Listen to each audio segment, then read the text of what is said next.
ମୁଁ ଭାବୁଛି କଠୋରରୁ କଠୋର ଦଣ୍ଡ ଦେଲେ ସେ ଦଣ୍ଡକୁ ଏଟଲିଷ୍ଟ ଭୟ କରିକି ଲୋକ ଏସବୁ ଜିନିଷ ବନ୍ଦ କରିବେ।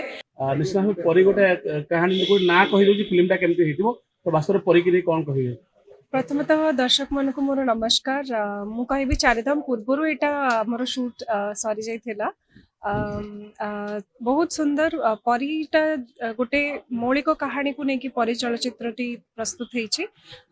ଆପଣମାନେ ଜାଣିଥିବେ ଦୁନିଆରେ ବା ଆମ ଭାରତ ବର୍ଷରେ କେମିତି ସବୁ ରେପ୍ କେସେସ୍ କେମିତି ବଢ଼ି ଚାଲିଛି ଆଉ ଛୋଟ ଛୁଆଙ୍କୁ ମଧ୍ୟ ଛାଡ଼ୁନାହାନ୍ତି, ସେମିତି ସେଇ କଣ୍ଟେଣ୍ଟକୁ ନେଇକି ସିନେମାଟି ହେଇଛି। ବହୁତ ମୌଳିକ କାହାଣୀକୁ ନେଇକି ହେଇଛି, ତା ସହିତ ବହୁତ ସୁନ୍ଦର ମାନେ କେବଳ ଯେ ମାନେ ସେଇ କନସେପ୍ଟ ନୁହଁ, ବହୁତ ସୁନ୍ଦର ସୁନ୍ଦର ଲଭ୍ ଷ୍ଟୋରି ବି ଗୋଟେ ଅଛି ଆଉ ବହୁତ ସୁନ୍ଦର ସୁନ୍ଦର ଗୀତ ହେଇଛି। ଓମ୍ ଶାନ୍ତି ଏଣ୍ଟରଟେନମେଣ୍ଟ ପ୍ରଡକ୍ସନ ତରଫରୁ ଆଉ ବାବୁ ଭାଇ ପ୍ରଡକ୍ସନ ସହିତ କୋଲାବୋରେସନରେ ଏଇ ସିନେମାଟି ତିଆରି ହେଇଛି। ପରିର ଯେ ପ୍ରଡ୍ୟୁସର ହେଉଛନ୍ତି ସଞ୍ଜୟ ମହାନ୍ତି ସାର୍ ଆଉ ଡାଇରେକ୍ଟର ହେଉଛନ୍ତି ତିରୁପତି ସାର୍।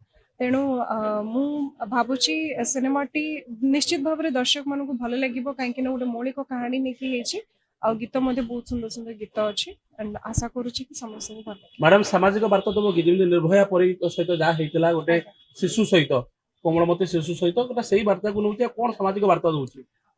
ସାମାଜିକ ବାର୍ତ୍ତା ଏଇଆ ରହୁଛି କି ରେପ୍ ସେଟା ଛୁଆଙ୍କୁ ହଉ କି ବଡ଼ମାନଙ୍କୁ ବା ଯେକୌଣସି ଏଜ୍ ଗ୍ରୁପରେ ହଉ, ରେପ୍ ଗୋଟେ ନିଶ୍ଚିତ ଭାବରେ ଗୋଟେ ମାନେ ଘୃଣ୍ୟ ଜିନିଷ। ମୁଁ କହିବି ସେମାନେ ତ ମାନେ ପଶୁମାନେ ମଧ୍ୟ ଆଜିକାଲି ଆପଣ କହିବେ କି ପଶୁକୁ ଆମେ ମାନେ ସେଫ୍ ଫିଲ୍ କରିବା। ତ ମୁଁ କହୁଛି ଯେ ନିଶ୍ଚିତ ଭାବରେ ଏଇ ସିନେମା ଗୋଟେ ବାର୍ତ୍ତା ନେଇକି ଆସିବ ଯେ ଆମେ କେମିତି ଆମ ସମାଜକୁ ଗୋଟେ ବାର୍ତ୍ତା ଦେବା, ଆମେ କେମିତି ଆମର ଘରେ ଥିବା ମା ଭଉଣୀମାନଙ୍କୁ ଆମେ ସେଫ୍ ରଖିବା ଆଉ ଆମ ନିଜର ପୁଅମାନଙ୍କୁ ହଉ ବା ଆମ ଝିଅମାନଙ୍କୁ ଆମେ କେମିତି ଗୋଟେ ଶିକ୍ଷା ଦେବା, ପରିବେଶରେ କେମିତି ଆମେ ସେଫ୍ ଫିଲ୍ କରିବା, ସେଇ କନସେପ୍ଟକୁ ନେଇକି ସିନେମାଟି। ମ୍ୟାଡାମ ଗୋଟେ ସୁପରଷ୍ଟାର ସହିତ ଫିଲ୍ମ କରିଥିଲେ ଅନୁଭବ ଏବଂ ଏତେ ସୁନ୍ଦର ସେ ପିକ୍ଚରଟି ହେଇଥିଲା, ପ୍ରେକ୍ଷାଳୟରେ ଧୁମ ମଚାଇଥିଲା ଏବଂ ବହୁ ଦର୍ଶକ ଆଦୃତ ଲାଭ କରିଥିଲା ଚାରିଧାମ। ଏବଂ ଆଜି ଆପଣ ଜ୍ୟୋତିଙ୍କ ସହିତ କରୁଛନ୍ତି, କ'ଣ ଡିଫରେନ୍ସ ରହୁଛି ଗୋଟେ ସୁପରଷ୍ଟାର ଏବଂ ଜ୍ୟୋତିଙ୍କ ଭିତରେ? ନିଶ୍ଚିତ ଭାବରେ ସୁପରଷ୍ଟାର ଯିଏ ଅନୁଭବ ସାର୍ଙ୍କର ଜ୍ୟୋତି ବି ନିଜେ ତାଙ୍କର ଫ୍ୟାନ୍। ସୁପରଷ୍ଟାର ଡେଫିନେଟଲି ସୁପରଷ୍ଟାର ରହିବେ। ତାଙ୍କର ଅରା ହିଁ ବହୁତ ଅଲଗା ଆଉ ବହୁତ ଭଲ ଥିଲା। ସମସ୍ତେ ନିଜ ନିଜ ୱେରେ ସ୍ପେଶାଲ ଥାନ୍ତି, ସମସ୍ତେ ନିଜ ନିଜ ୱେରେ ଡିଫରେଣ୍ଟ ଥାନ୍ତି। ଯେତେବେଳେ ଅନୁଭବ ସାର୍ଙ୍କ ସହିତ କାମ କରିଥିଲି ବହୁତ ମାନେ ରେସ୍ପେକ୍ଟ ଥିଲା ଏବଂ ଜ୍ୟୋତିଙ୍କ ପାଇଁ ବି ସେତିକି ରେସ୍ପେକ୍ଟ ଅଛି ଆଉ ବହୁତ ମଜା ମସ୍ତି ବି ଜ୍ୟୋତି କରନ୍ତି। ବହୁତ ସୁନ୍ଦର ଭାବରେ ସିନେମା। କୋଉ ହିରୋ ସହିତ ଟିକେ ବେଶୀ କମ୍ଫର୍ଟେବଲ ହେଇଥିଲେ, ଅନୁଭବଙ୍କ ସହିତ ନା ଜ୍ୟୋତିଙ୍କ ସହିତ? କମ୍ଫର୍ଟେବଲ ତ ମୁଁ କହିବି ଦି ଜଣ ଯାକ କମ୍ଫର୍ଟେବଲ, ମାନେ କମ୍ଫର୍ଟେବଲ ଫିଲ୍ କରେଇଥିଲେ। ବହୁତ ଭଲ ଏକ୍ସପିରିଏନ୍ସ ଥିଲା। ସମସ୍ତଙ୍କ ପାଖରେ ଅଲଗା ଅଲଗା ଗୁଣ ଯେମିତି ଥାଏ ସେମିତି ସମସ୍ତେ ନିଜ ନିଜ ୱେରେ ମଧ୍ୟ ସ୍ପେଶାଲ ଥାନ୍ତି। ତ ଦି ଜଣଙ୍କ ସହିତ କାମ ଦି କରି ଜଣଙ୍କର ଗୋଟେ ସ୍ପେଶାଲ ଗୁଣ କହିବେ, ଅନୁଭବଙ୍କର ଗୋଟେ ସ୍ପେଶାଲ ଗୁଣ କୁହନ୍ତୁ ଏବଂ ଜ୍ୟୋତିଙ୍କର ଗୋଟେ ସ୍ପେଶାଲ ଗୁଣ କୁହନ୍ତୁ।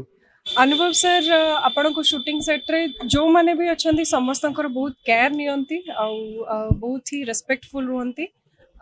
ଜ୍ୟୋତି ଯିଏ ସିଏ ମାନେ ହସି ହସି ଆପଣ ପାଗଳ ହେଇଯିବେ ଏତେ କମେଡି କରନ୍ତି ସିଏ। ମ୍ୟାଡାମ ଯଦି ଦେଖିବା ଓଡିଆ ଦର୍ଶକ ଫିଲ୍ମ ଚୁଜ୍ କରିବା ଆରମ୍ଭ କରିଦେଲେଣି। କିଛି ବର୍ଷ ତଳେ ଯଦି ଦେଖିବା ଓଡିଆ ଫିଲ୍ମ ବେଶୀ ତଳକୁ ପଳେଇଥିଲା, ବର୍ତ୍ତମାନ ଓଡିଆ ଦର୍ଶକ ଫିଲ୍ମ ଚୁଜ୍ କରିବେ। ଫିଲ୍ମକୁ ଦେଖିକି ଦର୍ଶକ କାହିଁକି ଆସିବେ, କ'ଣ ଅଛି ଫିଲ୍ମକୁ ଦେଖିକି ଦର୍ଶକ ଆସୁଛନ୍ତି ବୋଲି ଆମ ଓଡ଼ିଆ ଇଣ୍ଡଷ୍ଟ୍ରି ବର୍ତ୍ତମାନ ଗ୍ରୋଥ୍ କରୁଛି ଆଉ ଆଗକୁ ବି ବହୁତ ଆଗକୁ ଯିବ ବୋଲି ମୁଁ ଆଶା କରୁଛି। ଏଥିପାଇଁ କହିବି ଯେ ସିନେମା ଗୋଟେ ମୌଳିକ କାହାଣୀ ନେଇକି ଅଛି ଆଉ ଆମେ ଗୋଟେ ମାନେ ଭାରତର ସିଟିଜନ୍ ହଉ କିମ୍ବା ଗୋଟେ ମଣିଷ ଭାବରେ ହଉ, ଆମେ ଯଦି କିଛି ଗୋଟେ ନିଜ ଆଡ଼ୁ ଯଦି ଆମେ କିଛି ଆଟେମ୍ପ୍ଟ କରିବାନି, ସମାଜରେ କିଛି ପରିବର୍ତ୍ତନ ଆଣିବା ପାଇଁ ଆମେ ଯଦି ନିଜେ ଚେଷ୍ଟା କରିବାନି, ତାହେଲେ ସମାଜ ତ ମାନେ ଖରାପ ହେଇ ଯିବ। ତେଣୁ ଯେଉଁ କିଛିଟା ଲୋକମାନଙ୍କର ଏଇଦର ଫିଲ୍ମ ମାଧ୍ୟମରେ ହଉ କିମ୍ବା କୌଣସି ପୋଡକାଷ୍ଟ ମାଧ୍ୟମରେ ହଉ କି କୌଣସି ମତରେ ବି ଯଦି ଆମେ ଗୋଟେ ଭଲ ଜିନିଷ କରୁଛୁ, ଡେଫିନେଟଲି ଲୋକମାନେ ସେଟା ଆପ୍ରିସିଏଟ୍ କରିବେ। ତ ସିନେମାରେ ଏଇ ସବୁ ମୌଳିକ କାହାଣୀକୁ ନେଇକି ଅଛି ଆଉ ସମସ୍ତଙ୍କ ହୃଦୟକୁ ଛୁଇଁବ।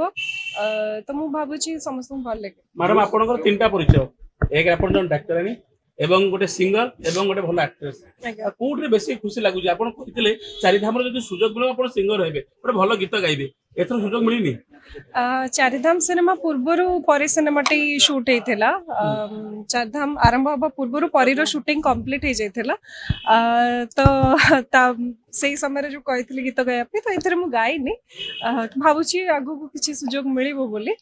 କୋଉଥିରେ କମ୍ଫର୍ଟେବଲ ଫିଲ୍ କରେ ମାନେ ସବୁ ଥିରେ ଭଲ ହିଁ ଲାଗେ ବାକି ମୁଁ କହିବି ଯେ ଡକ୍ଟର ହିସାବରେ ଯୋଉ ସାଟିସ୍ଫାକ୍ସନଟା ମିଳେ ପେସେଣ୍ଟକୁ ଟ୍ରିଟମେଣ୍ଟ କରିବା ମୁଁ ଭାବୁଛି ସେଥିରେ ମୋତେ ଅଧିକ ଖୁସି ମିଳେ। ଆଜ୍ଞା ଆପଣ ଯୋଉ ଯେ ଡକ୍ଟର ଏଇ ଯୋଉ ଆର ଯୋଉ ଇସ୍ୟୁ ଆପଣ କରୁଛନ୍ତି ତାର କଣ ରିମେଡିଆଲ ଡକ୍ଟରାଇଜ କଣ କୋଉ କାହାର? ଡକ୍ଟରାଇଜକୁ ଆପଣ ଆଡିୟର କରିବେ ଯୋଉଟା କି ଲୋକଙ୍କୁ ଇଏ କରିବ ବୁଝିପାରିଲିନି। ଆପଣ ଯୋଉ ଇସ୍ୟୁ ନେଇକି ଫିଲ୍ମଟା କରିଛନ୍ତି ଯୋଉ ହଁ। ମାନେ ରେପ୍ କଥା କହୁଛନ୍ତି ତାକୁ କଣଟା ମାନେ ତାର ହଡି ରିମେଡିଆଲ ମେଜର ରିମେଡିଆଲ ତ ଦେଖନ୍ତୁ ଗୋଟେ ମାନସିକ ବିକୃତ ଆମେ କହିବା ଯୋଉମାନେ ଏଇ ପ୍ରକାର କାମ କରୁଛନ୍ତି ସେମାନଙ୍କର ମୁଁ କହିବି ମାନସିକ ସେମାନଙ୍କର ସ୍ଥିତି ଠିକ ନଥିବ କିମ୍ବା ସେମାନଙ୍କର ହରମୋନାଲ ଇସ୍ୟୁଜ ଥିବ କି ସେମାନଙ୍କୁ ଠିକ ସେ ଶିକ୍ଷା ଦିଆ ହେଇନି ଘରେ ତ ତାର ମାନେ ମୁଁ ଭାବୁଛି କଠୋରରୁ କଠୋର ଦଣ୍ଡ ଦେଲେ ସେ ଦଣ୍ଡକୁ ଆଟଲିଷ୍ଟ ଭୟ କରିକି ଲୋକ ଏସବୁ ଜିନିଷ ବନ୍ଦ କରିବେ।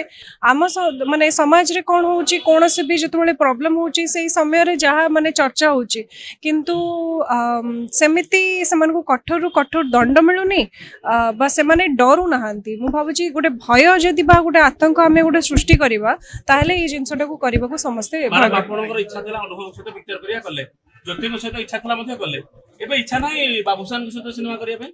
ନିଶ୍ଚିତ ଭାବରେ ମୋର ଇଚ୍ଛା ଅଛି ମୁଁ ସମସ୍ତଙ୍କ ସହିତ କାମ କରିବି ଆଉ ବାବୁସାନ ସାର୍ଙ୍କର ବି ମୁଁ ଗୋଟେ ବହୁତ ବଡ଼ ଫ୍ୟାନ୍ ତାଙ୍କ ଆକ୍ଟିଂ ମୋତେ ବହୁତ ଭଲ ଲାଗେ ବହୁତ ନ୍ୟାଚୁରାଲ ଲାଗେ ଆଉ ଡେଫିନେଟଲି ଯଦି ସୁଯୋଗ ମିଳିବ ତ ଡେଫିନେଟଲି କରିବି ଆଣ୍ଡ ମୁଁ କହିବି ଏଇ ମାନେ ଏଇ ମାଧ୍ୟମରେ ମୁଁ ଆପଣଙ୍କୁ ରିକ୍ୱେଷ୍ଟ କରୁଛି ଯେ ଯଦି କିଛି ଆଗକୁ ସେମିତି କଣ୍ଟେଣ୍ଟ ଥାଏ ଆଉ ଯଦି ମୁଁ ଯୋଗ୍ୟ ଥାଏ ସେଇ ଜିନିଷ ପାଇଁକି ବା ମୋ ପରିକା କ୍ୟାରେକ୍ଟର ହେଇଥିବ ଡେଫିନେଟଲି କରିବା ପାଇଁ ଚାହିଁବି। ट्रीटमेंट ପାଇଁ ଯୋଉ ପେସେଣ୍ଟ ଆସିଥିବେ ସେ କହିନଥିବେ ମୁଁ ଆପଣଙ୍କୁ ଟିଭିରେ ଦେଖିଲି ଆପଣ ହିରୋଇନ ଏମିତି କିଛି କହିନାହାନ୍ତି?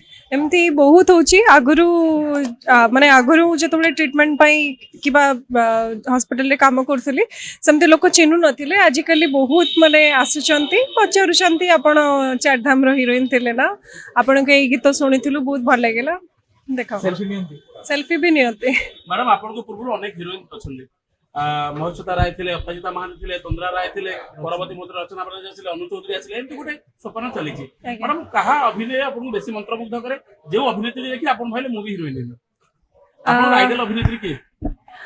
ଆଇଡିଆଲ ମାନେ ମୁଁ ସେମିତି କାହାଠୁ ଇନ୍ସପାୟାର ହେଇକି ହିରୋଇନ ହେଇନି ମତେ ଅପରାଜିତା ମ୍ୟାମଙ୍କର ବହୁତ ଭଲ ଲାଗେ ବହୁତ ଡିସେଣ୍ଟ ଲାଗନ୍ତି ସେ ବହୁତ ସ୍ୱିଟ୍ ଲାଗନ୍ତି ଅନ୍ ସ୍କ୍ରିନ୍ ଆଉ ତାଙ୍କ କଥାବାର୍ତ୍ତା ବି ଏତେ ସୁନ୍ଦର ଆଉ ରଚନା ବାନାର୍ଜୀଙ୍କର ଫିଲ୍ମ ତ ଆମ ଘରେ ସବୁବେଳେ ଛୋଟବେଳେ ପ୍ଲେ ହେଉଥିଲା ତ ମୋତେ ରଚନା ମ୍ୟାମ୍ ବି ବହୁତ ବଢ଼ିଆ ଲାଗନ୍ତି। Madam gradually day by day ଆପଣ ବହୁତ ଷ୍ଟନିଂ ଲାଗୁଛନ୍ତି ଆପଣ ଏଇ ଖୁବସୁରତର ରାଜ କଣ ଯୋଉମାନେ ଆପଣଙ୍କୁ ଦେଖୁଛନ୍ତି ସେ କେମିତି ନିଜର ଲୁକ୍ ଆହୁରି ଏନହାନ୍ସ କରିପାରିବେ ଗୋଟେ ଭଲ ମନ୍ତ୍ର କଣ ଦେବେ ବ୍ୟୁଟିକି ଆହୁରି ପରିମାର୍ଜିତ କରିବା ପାଇଁ?